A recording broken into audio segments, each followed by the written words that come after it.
होगी कराची में जारी मानसून सीजन की। कराची में आज भी कहीं मोतदिल और कहीं तेज बारिश की पेशगोई है। महकमा मौसमियात में शहर कायद में अर्बन फ्लडिंग के खदशे का भी इजहार कर दिया। महकमा मौसमियात के मुताबिक सबसे ज्यादा बारिश कायदाबाद में 58 मिलीमीटर रिकॉर्ड की गई, कुरंगी में 33 मिलीमीटर, फैसल बेस पर 26 मिलीमीटर, गुलशन हदीद में 22, डिफेंस में 18, यूनिवर्सिटी रोड पर 16 मिलीमीटर बारिश रिकॉर्ड की गई। सबसे कम केमाड़ी में बादलों ने 1 मिलीमीटर पानी बरसाया।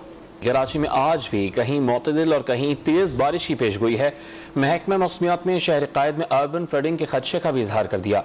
महकमा मौसमियात के मुताबिक सबसे ज्यादा बारिश कायदाबाद में 58 मिलीमीटर रिकॉर्ड की गई, कुरंगी में 33 मिलीमीटर, फैसल बेस पर 26 मिलीमीटर, गुलशन हदीद में 22, डिफेंस में 18, यूनिवर्सिटी रोड पर 16 मिलीमीटर बारिश रिकॉर्ड की गई।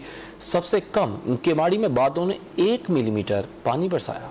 कराची में आज भी कहीं मोतदिल और कहीं तेज बारिश की पेशगोई है।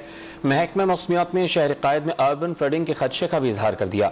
महकमा मौसमियात के मुताबिक सबसे ज्यादा बारिश कायदाबाद में 58 मिलीमीटर रिकॉर्ड की गई, कुरंगी में 33 मिलीमीटर, फैसल बेस पर 26 मिलीमीटर, गुलशन हदीद में 22, डिफेंस में 18, यूनिवर्सिटी रोड पर 16 मिलीमीटर बारिश रिकॉर्ड की गई।